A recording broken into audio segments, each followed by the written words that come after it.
परमेश्वर ये चिंता करता है कि आप डालियों के साथ उसका स्वागत कर रहे हैं। क्या ये रियल में जीसस क्राइस्ट का स्वागत है? क्या ये सच में आप जीसस का स्वागत कर रहे हैं? क्या इस तरह करने से आप यीशु मसीह का स्वागत कर लेंगे? आज मैं आपको बताता हूं किस तरह से चाहता है परमेश्वर कि आप उसका स्वागत अपनी लाइफ में करें। वचन कहता है दानियेल 1 में, यहूदा के राजा यहोयाकीम के राज्य में 3रे वर्ष में बेबीलोन के राजा नबूकदनेस्सर ने यरूशलेम पर चढ़ाई करके उसको घेर लिया। परमेश्वर ने यहूदा के राजा यहोयाकीम को परमेश्वर के भवन के कई पात्रों सहित उसके हाथ में कर दिया और उसके पात्रों को शिनार देश में अपने देवता के मंदिर में ले जाकर अपने देवता के भंडार में रख दिया। उस राजा ने अपने खोजों के प्रधान अशनबज को आज्ञा दी कि इजरायली राजपुत्रों और प्रतिष्ठित पुरुषों में से कई जवानों को ला, जो निर्दोष, सुंदर, सब प्रकार की बुद्धि में प्रवीण, ज्ञान में निपुण, विद्वान, राज मंदिर में हाजिर रहने के योग्य हों और उन्हें कसदियों के शास्त्र और भाषा की शिक्षा दे। राजा ने आज्ञा दी कि उसी के भोजन और पीने के दाख मधु में से उन्हें प्रतिदिन खाने पीने को दिया जाए। इस प्रकार 3 वर्ष तक उनका पालन पोषण होता रहे, तब उसके बाद वो राजा के सामने हाजिर किए जाए। उनमें से यहूदा की संतान में चुने हुए दानियेल, हनन्याह, मिशाएल, अजर्याह थे।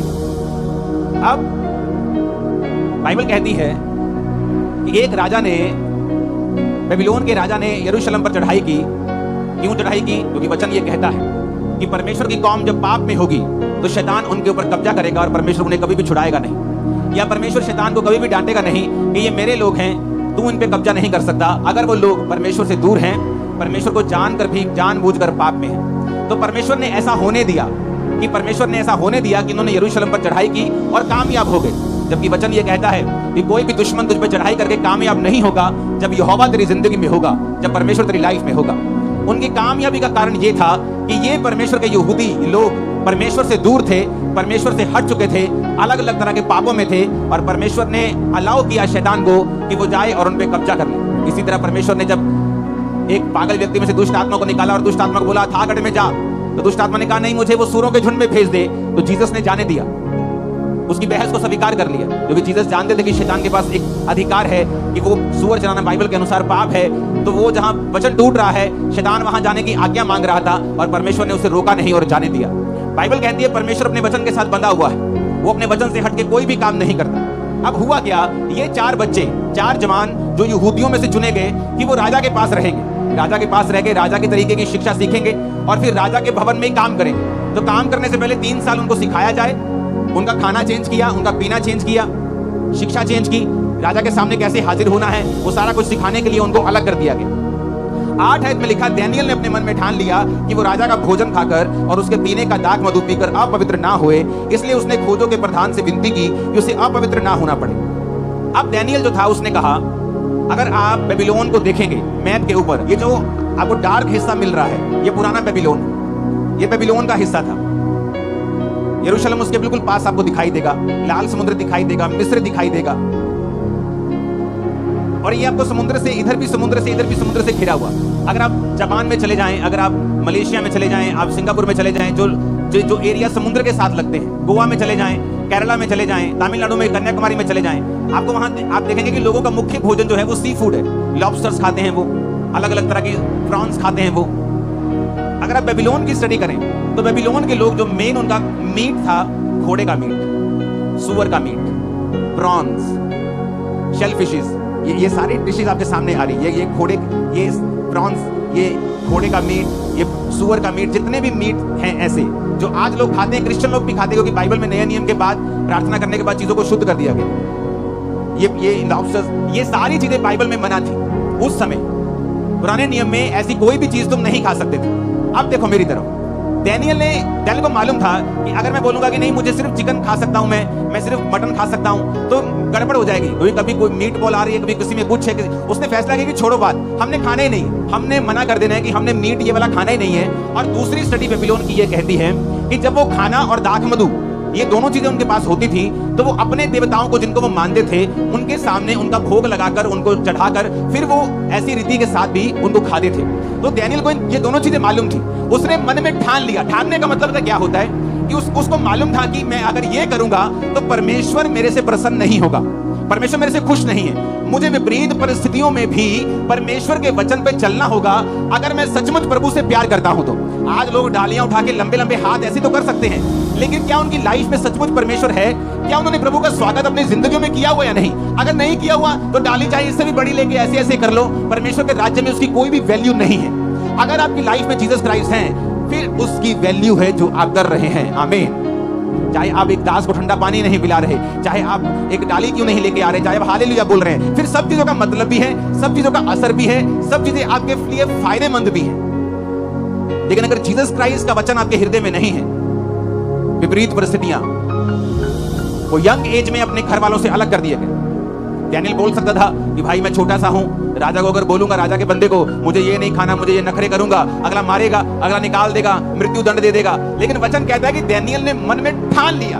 एक चीज अब ठान लेते कि नहीं, अब ये काम नहीं करना है, अब ये पाप नहीं करना है, नहीं अब नहीं झुकना है शैतान के सामने, नहीं अब व्यभिचार में नहीं जाना है, नहीं मुझे अब ये काम नहीं करना है, नहीं मुझे बपतिस्मा लेना है, नहीं अब मुझे नहीं डरना है, नहीं अब मुझे सुसमाचार देना है, अब मुझे किसी बात की परवाह। ठान लेना। बाइबल कहती है जब उसने मन में ठान लिया कि वो नहीं खाएगा, अगली आयत देखो, स्वर्ग खुला उसके लिए। क्या लिखा? लिखा परमेश्वर ने खोजों के प्रधान के मन में डैनियल के प्रति कृपा और दया भर दी।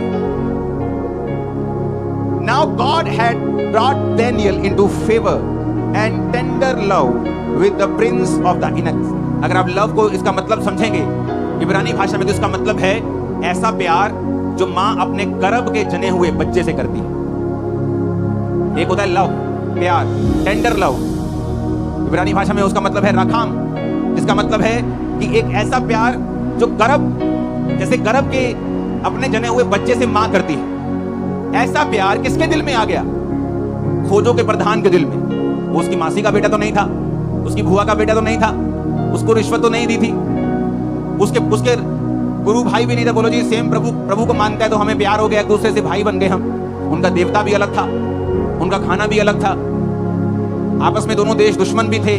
तो ऐसा क्या हुआ कि परमेश्वर ने एक बड़े ऑफिसर के दिल में डैनियल के लिए प्यार, टेंडर लव और फेवर भर दिया। ऐसा क्या किया डैनियल? क्योंकि वचन कहता है, नीति परमेश्वर ने कहा कृपा और सच्चाई तुझसे अलग ना होने पाए। अपने दिल पे लिखना, तुम परमेश्वर और मनुष्य दोनों का फेवर पाएगा। कई बार आपका रिश्तेदार एक बड़ी पोस्ट पे होता है, लेकिन आपको उसका कोई फायदा नहीं हो। आपके दोस्त बड़ी बड़ी पोस्ट पे होते हैं, आपको उसका कोई फायदा नहीं हो। आप अपने पॉलिटिकल कैरियर में होते हैं, आपसे कम बुद्धिमान, आपसे आगे निकल जाते हैं, लेकिन जिन्होंने फेवर करना होता है आपकी पार्टी वालों ने, वो आप पर फेवर नहीं करते। आप सोचते ऐसा क्यों हुआ? ऐसा इसलिए हुआ क्योंकि कृपा और सच्चाई मनुष्य से अलग हो चुके हैं। परमेश्वर ने कहा कृपा और सच्चाई अगर अलग नहीं होंगे तो डैनियल की तरह मेरी बात सुनेगा, नुकसान हो, फायदा हो, जीवन आए, मौत आए, तो मेरे वचन से हटेगा नहीं। तो मैं टेंडर लव, मैं फेवर, मैं अनुग्रह अपने से भी और मनुष्यों से भी तुझे दिलवाऊंगा और जबरदस्ती दिलवाऊंगा। जब भी, मेरी बात कान खोलकर सुनना, जब भी तुम अपने स्वाद, अपने जीवन, अपनी इच्छाओं, अपनी अभिलाषाओं को मार दोगे, कुछ ऐसा पैदा होगा जो फ्यूचर में तुम्हें जीवन देगा। जिस दिन तुम सीख लोगे फ्यूचर में जो चीज तुम्हें सेव करने वाली है, वो आज से परमेश्वर तुम्हारी लाइफ में देना शुरू कर देगा। इमेजिन करो डैनियल डर जाता या स्वाद में बह जाता। आप इमेजिन करो आपके सामने, आपने रोज आपके सामने मेथी आ रही है, मेथी आलू कोड़े कोड़े, और आपके सामने 4-5 लोग रोज अलग अलग तरह की फाइन डिशेस खा रहे हैं। आप सोच रहे हो यार चंगा मैं मस्जिद आ गया, मेरा तो सारा काम ही खराब हो गया। खा मेथी रहे हैं, देख उसके चिकन रहे हैं और पानी निकल रहा है मुंह से कि यार मर गए, भूख लगी है, क्या करें? चलो हमारी मजबूरी है, हमने कौन सा खुद का है, हमें तो खाना ही पड़ेगा, हम किसी के पास अधीन है, हम तो किसी के गुलाम हैं। वो रोज उनको खाता हुआ देखता था और अपनी जीभ के ऊपर काबू किया। प्रॉब्लम यह है कि आपकी लाइफ में आपने जीसस का स्वागत नहीं किया हुआ। अगर किया होता, जब आप मोबाइल चला रहे हैं और फेसबुक चला रहे हैं और एक नंगी औरत आपके सामने आती है, आप उसको स्किप कर देंगे, क्योंकि आपको मालूम है आपकी आंखों पर के कंट्रोल के बाद कुछ पैदा होगा जो स्पिरिचुअल होगा, जो लाइफ सेविंग होगा, जो फ्यूचर में आपकी महिमा करेगा। प्रॉब्लम क्या है? सोचो अगर डैनियल खाता रहता, तब तो उसे कुछ नहीं होता, वो मरता थोड़ी, बल्कि राजा उसको अपने काम देता, उसको वो सीखा हुआ था। लेकिन जिस दिन ये आज्ञा निकली कि अगर तुम में से कोई भी मेरे सपने का अर्थ नहीं बता पाएगा, भाई साहब मैं गारंटी देता हूं डैनियल उस दिन मर जाता। चाहे ये घटना 15 साल बाद की है, चाहे 20 साल बाद की। आप अगर परमेश्वर में चलेंगे, दिमाग पर काबू रखेंगे, जीभ पर काबू रखेंगे, डर पर काबू रखेंगे, आंखों पर काबू रखेंगे, परमेश्वर आपको आज वो देगा जो कल आपको सेव करेगा, ऊंचा करेगा, ग्लोरियस करेगा, इज्जत देगा, महिमा को बढ़ाएगा। आमीन होना चाहिए। अच्छा, बहुत लोगों को क्या लगता है, एक ग्रुप में 5 लोग हैं, एक सेवा में 100 लोग सेवा कर रहे हैं, 50 व्यभिचार में है, 50 पवित्रताई में है। जब वो चलते जाते हैं, सबकी प्रमोशन होती है, मुझे लगता है ले मैं बाप दे विच यदि भी तनख्वाह 25 होगी, 30 होगी, मेरी भी 30 हो गई, ये भी ठीक ठाक है, अब्बा भी ठीक ठाक है, ये भी बाइक पे आता है, मैं भी बाइक पे आता हूं।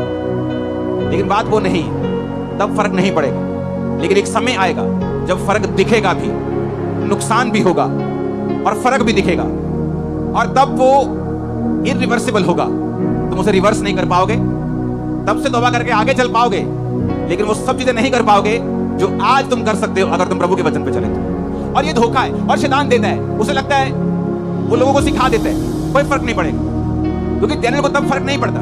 वो खाता पीता, दाख मधु पीता, एंजॉय करता, वाइन पीता, अलग अलग तरह की, आज स्कॉच चल रही है, आज दाख मधु चल रहा है, आज रेड वाइन चल रही है, व्हाइट वाइन चल रही है, शैंपेन चल रही है, आज खाना चल रहा है, हॉर्स मीट आ रहा है, स्टेक आ रही है, आज प्रॉन्स आ रहे हैं, लॉबस्टर आ रहे हैं, चलने दो। लेकिन कितने साल तक? 10 साल, 15 साल। उसके बाद एक परीक्षा आती जिसमें वो मरता और सदा के लिए चला जाता। जिस तरह बहुत से यहूदी मर गए, उनका नाम कुछ बाइबल में है, कुछ का नहीं है, डैनियल भी उनमें होता, वो उस भीड़ में वो भी शामिल हो जाता, उसका नाम हम जानते भी नहीं, लेकिन उसका नाम आज हम क्यों जानते हैं? उसने फैसला किया, मैं स्वाद के पीछे नहीं जाऊं, मैं डरूंगा नहीं, कोई कुछ भी हो जाए, मेरे को मार दे, मेरे को रख ले, मेरे को बंधुआ मजदूर बना ले, मेरे को जेल में डाल दे, मेरे को सख्त मजदूरी का हुक्म दे दे, मैं ये नहीं खाऊंगा। ठान लिया, और परमेश्वर ने उसे निशानी दी कि देख, टेंडर लव, ऐसा लव जो मां बच्चे से करती है, देख खोजों के प्रधान के मन में परमेश्वर ने डाल दिया। जब आप परमेश्वर में चलने की कोशिश करते हो, चलते हैं, आपको निशानियां मिलती हैं, आपको वो मिलता है जो लोगों को नहीं मिल रहा, फेवर मिलता है, लाइफ आसान होती है, पीस आता है, शांति आती है, चीजें आसान होनी शुरू होती। जस्ट एक निशानी आपको मिलती है, आपको इनकरेज करने के लिए कि अभी आपको और बढ़ना है और परमेश्वर में चलना है। कितने मेरी बात को समझ रहे हैं? और सोचो, अगर आप पाप में हैं और हाथ में डाली पकड़ी है, तो परमेश्वर के लिए तो कॉमेडी है ना? नहीं है कॉमेडी? वो कॉमेडी है ना? तो स्वर्गदूत हंस रहे होंगे कि अभी जब ये डाली उठाकर घर जाएगा, सबसे पहले ब्लू फिल्म ऑन करेगा। तो वो कॉमेडी, ये फिर कॉमेडी होगी, क्योंकि रियल स्वागत वही कर रहा है जो वचन पे चल रहा है, दुखों में भी, सुखों में भी, बढ़कर भी, घटकर भी, आगे जाकर भी, पीछे रह के भी, फ्रंट पे आके भी, बैक पे रह के भी। कितने मेरी बात को समझ रहे हैं? आदम जीभ के स्वाद में मरा, वो खाया जो नहीं खाना था। डैनियल भी उसी स्वाद में मरना चाहता, मर सकता था, लेकिन नहीं मरा। जीसस को भी शैतान ने उसी स्वाद में मारना चाहा, पत्थरों को बोलिए रोटियां बन जाएं। जीसस ने कहा नहीं, वचन से जिंदा रहेंगे, रोटियों से नहीं। आमीन।